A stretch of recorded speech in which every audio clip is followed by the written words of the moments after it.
Securities and exchange board of India म्हणजे सेबीनं नुकत्याच काही नवीन गाईडलाईन्स इश्यू केल्यात। या गाईडलाईन्समुळे काय होणार आहे तर गुंतवणूकदारांच्या डीमॅट अकाउंटमध्ये शेअर्स क्रेडिट होण्याची पद्धत ती थोडीशी बदलणार आहे। आजवर तुम्ही एखाद्या कंपनीचे शेअर्स विकत घेतले की ते शेअर्स अगोदर तुमच्या ब्रोकरकडे क्रेडिट केले जायचे, मग ब्रोकर ते शेअर्स गुंतवणूकदाराच्या डीमॅट अकाउंटला ट्रान्सफर करायचं। आता काय झालंय की नव्या नियमानुसार हे शेअर्स डायरेक्टली गुंतवणूकदारांच्या डीमॅट अकाउंटमध्ये क्रेडिट केले जातील। हे चेंजेस जे आहेत ते 2 फेजेसमध्ये होणार आहेत आणि याची सुरुवात 14 ऑक्टोबर 2024 पासून सुरू झाली। या बदलांचा एक गुंतवणूकदार म्हणून तुमच्या आमच्यावर किंवा ब्रोकरवर काय फरक पडेल हे आपण थोडक्यात जाणून घेणार आहोत। तत्पूर्वी तुम्ही जर अजून पैसा पाणीला सबस्क्राईब केलं नसेल तर आता लगेच सबस्क्राईब करा। लवकरच आम्ही दिवाळी स्पेशल स्टॉक पिक्स जे आहेत ते आम्ही तुम्हाला देणार आहोत। हा व्हिडिओ जर तुम्हाला मिस करायचा नसेल तर बेल आयकॉनवर नक्की क्लिक करा। आता आपण सगळ्यात आधी गुंतवणूकदारांच्या अकाउंटमध्ये शेअर्स नक्की कसे येतात ते पाहूया। सध्या काय होतंय की गुंतवणूकदारांच्या डीमॅट अकाउंटमध्ये ते ट्रान्सफर होण्याची प्रक्रिया जी आहे तर तिथे काय होतं, जेव्हा आपण कोणत्याही कंपनीचे शेअर्स विकत घेतो तेव्हा क्लिअरिंग कॉर्पोरेशन, ज्याला सीसी असं म्हटलं जातं, ते काय करतात, हे शेअर्स आधी ब्रोकरच्या पूल अकाउंटमध्ये क्रेडिट करतात। ब्रोकरच्या पूल अकाउंटमध्ये शेअर्स आल्यानंतर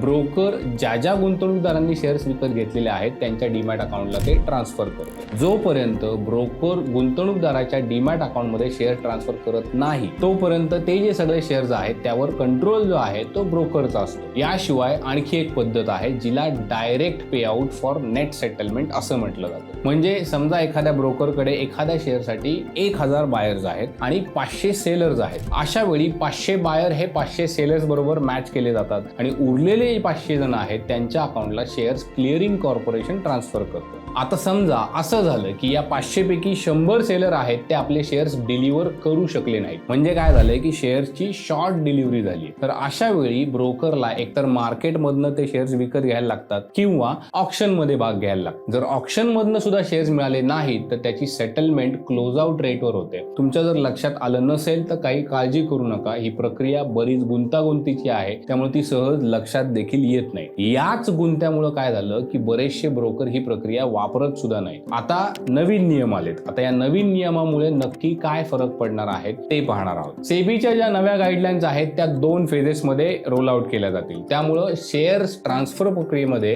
ब्रोकरचा जो रोल आहे तो कमी होईल आणि क्लिअरिंग कॉर्पोरेशन डायरेक्टली शेअर्स जे आहेत ते गुंतवणूकदारांच्या डीमॅटला ट्रान्सफर करू शकेल। या प्रक्रियेची पहिली फेज जी आहे ती 14 ऑक्टोबर 2024 ते 13 जानेवारी 2025 दरम्यान पार पडणार आहे। या फेजमध्ये क्लिअरिंग कॉर्पोरेशन शेअर्स डायरेक्टली गुंतवणूकदारांच्या डीमॅट अकाउंटला ट्रान्सफर करेल। हे फक्त इक्विटी कॅश सेगमेंट आणि फिजिकल सेटलमेंट साठी लागू होईल। ज्या केसेसमध्ये पे आउट कंप्लीट होऊ शकणार नाही, म्हणजे पे आउट रिजेक्ट झालं असेल किंवा डीमॅट अकाउंटच ऍक्टिव्ह नाहीये, अशा केसेसमध्ये शेअर्स तात्पुरत्या स्वरूपामध्ये ब्रोकरच्या पूल अकाउंटमध्ये क्रेडिट केले जातील। सेबीच्या गाईडलाईन्सची दुसरी फेज जी आहे ती जानेवारी 2025 मध्ये 14 तारखेपासून सुरू होईल। या फेजमध्ये डायरेक्ट ट्रान्सफर सिस्टीम सगळ्या सिक्युरिटीज ट्रान्झॅक्शन साठी लागू होईल। यामध्ये SLB म्हणजे securities lending and borrowing, offer for sale यांचा सुद्धा समावेश असेल। या फेज नंतर शेअर ट्रान्सफर प्रक्रियेतला ब्रोकरचा जो रोल आहे तो बऱ्यापैकी संपलेला असेल। तरीही जर शॉर्ट डिलिव्हरी सारखे प्रसंग उद्भवले तर क्लिअरिंग कॉर्पोरेशनद्वारे ऑक्शनची सेटलमेंट डायरेक्टली हाताळण्यात येईल आणि अगोदर जी किचकट प्रक्रिया मी तुम्हाला सांगितली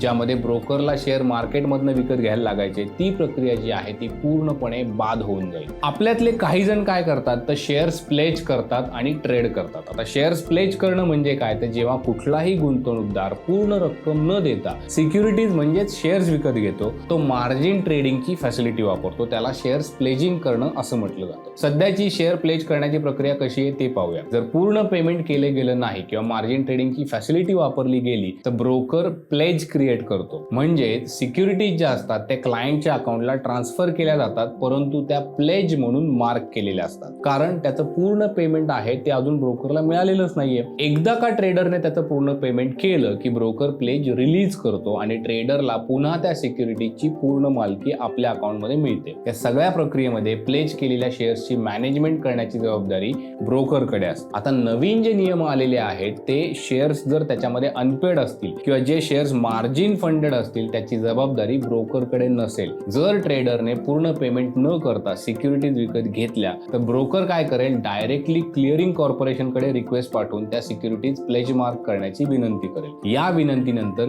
क्लिअरिंग कॉर्पोरेशन ट्रेडरच्या अकाउंटला डायरेक्टली त्या सिक्युरिटीज प्लेज मार्क करेल. जेव्हा ब्रोकर त्या सिक्युरिटीजचं पूर्ण पेमेंट मिळेल तेव्हा क्लिअरिंग कॉर्पोरेशनद्वारे त्या सिक्युरिटीजवरला प्लेज जो आहे तो रिलीज केला जाईल. आता या सगळ्यामध्ये एक ग्राहक म्हणून तुमच्या आमच्यासाठी काही बदल होणार आहेत का? तर याचं उत्तर आहे नाही. हे सगळे बदल जे आहेत ते पडद्याच्या मागे घडणार आहेत आणि त्याचा आपण मार्केटमध्ये ज्या काही ऍक्टिव्हिटी करत आहोत त्यावर कुठलाही परिणाम होणार नाही. फक्त आत्तापेक्षा प्रक्रिया जी आहे ती बऱ्यापैकी सोपी होईल. आपले शेअर्स जे आहेत ते ब्रोकरद्वारे आपल्या अकाउंटला न येता क्लिअरिंग कॉर्पोरेशन कडनं थेट आपल्या अकाउंटला येतील. आपण घेत असलेल्या शेअर्सचा आपल्या डीमॅट पर्यंत येण्याचा प्रवास कसा असतो हे तुमच्या लक्षात यावं म्हणून हा माहितीपूर्ण व्हिडिओ आम्ही बनवला. यामधून जर तुम्हाला थोडी जरी नवी माहिती मिळाली असेल तर व्हिडिओला एक लाईक नक्की करा. बाकी तुम्हाला कुठला शेअर मार्केट संबंधी काही शंका असेल तर कमेंटमध्ये आम्हाला नक्की विचारा. आम्ही 100% त्याचं उत्तर देण्याचा प्रयत्न करू. सध्याकडे आपण इथे थांबूयात. पाहत राहा पैसा पाणी.